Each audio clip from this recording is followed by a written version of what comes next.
Yung mga asawa, papalitan na yan, yung mga slusa. Anong papalitan, ha? Anong papalitan? Anong papalitan? Anong papalitan, ha? Bakit mo pinapaya doon sa mga kasamahan ko? Pinasundo-sundo po yung kapatid ko doon, ha? Ha? Nako! Tinawagan ko na lang yung ate mo! Ha? Tinawagan ko lang yung ate mo! Sabi ko, hindi ka pa nakakauwi. Sabi ko, ang taong yun. Hindi pa rin nakakauwi. Alas 5 ng hapon yung uwian nila. Hindi talaga nakauwi. Siguro baka pumunta yata yun sa may birthday. Sabi niya kasi kaninang umaga na may birthday daw. Kasamahan daw niya.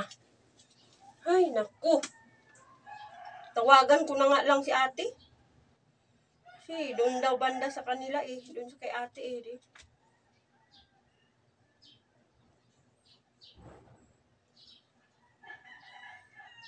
Hello, te. May narinig ka ba dyan na ano, te?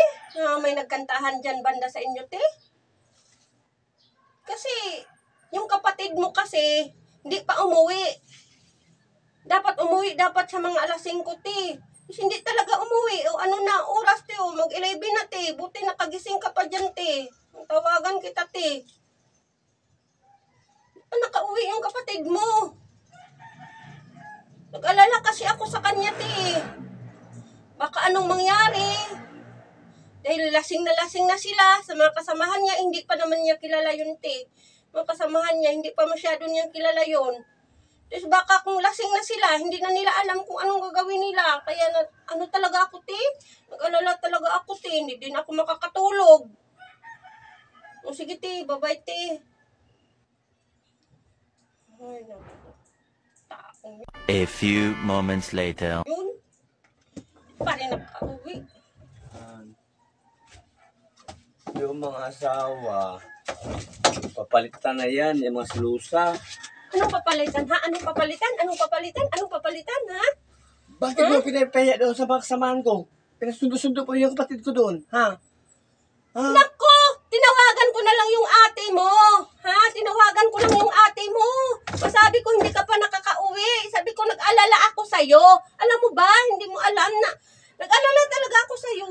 Nag-alala ako sa'yo. Birthday naman pinuntahan ko doon. Oh, birthday. Kasama sa trabaho ko.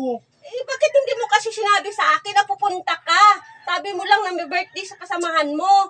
Hindi ka nagsabi nga pupunta. Kaya ako nag-alala nga, bakit alas 5 kanina? Tapos hindi pa rin umuwi. Tapos ano na oras ngayon? Mag-11 na. Huwag mo akong ganyanin, kasi hindi na ako bata. Oh, kahit hindi ka bata, ha? Bakit ka dumiretso na lang doon? Dapat umuwi ka muna dito bago ka pumunta sa may birthday. Ha? Nag-alala ako sa'yo, baka mapaano ka. Kasi hindi na ako nakapaalam sa'yo kasi diretso na ako eh. Diretso, parang takot ka rin maubusan ng inumin? Ha? Ang takot, ha? Siyempre, baka takot ka lang hindi ka makakainom. Sabi ka naman, ha? Sobra ka na talaga, ha? Nag-alala talaga ako sa'yo. Nag-alala ka ba sa akin, ha? Oo, hindi din dapat ako magagalit sa'yo. Huh? Nga, kung nag-inuman ka, ang gusto ko lang na safety ka lang, na walang mangyayari sa'yo. Yun ang iniisip ko. Pero yung pagdating mo, magsasabi ka kaagad na papalitan mo ako. Siyempre, sino bang hindi magagalit yan, ha? Mayroon ka sigurong extra, ha? Extra. May extra ka siguro. Kasi bakit mo ako sasabihan na ano, ha? Na papalitan mo ako, ha? Nag-alala lang ako, ha? Nag-alala lang ako sa'yo kung baka anong mangyayari sa'yo. Kung maglasing na kayo, kung lasingan na kayo. Diba? Uy, ako nag-alala sa'yo. Isipin mo yun. Ha? Ano bang oras na ba? Nag-alala ako sa'yo. Mag-11 na ng gabi. Isipin mo yun, ha? Tapos sasabihin mo lang ng ganun? Grabe ka naman. Wala ka talagang isip. Inom ng inom ka lang. Ha? Di mo iniisip yun. Ako nag-alala na talaga ako sa'yo. Baka anong mangyayari sa'yo sa labas, kaya hindi nga ako nakakatulog. Kasamahan naman sa trabaho ko yung pinuntahan ko doon. Oo, kasamahan. Bakit? Kakilala mo na talaga yung ugali nila? Ha? Kung lasing na lasing kayo? Sorry na. Sorry na, Han. Sorry na. Hindi na ako ulitan. Sa'yo. Sorry Sasabihin mo na. pa nga papalitan mo ako. Kung silusa. Kasi ano nga. Hindi naman ako nagsabi Kasi siyempre, birthday, inuman. Akala ko, kunti lang inom namin. So, naparami yung inom ko. Parami, oo. Parami. May babae ka yata doon. Babae, walang babae. Ikaw lang babae ko. Babae, wala.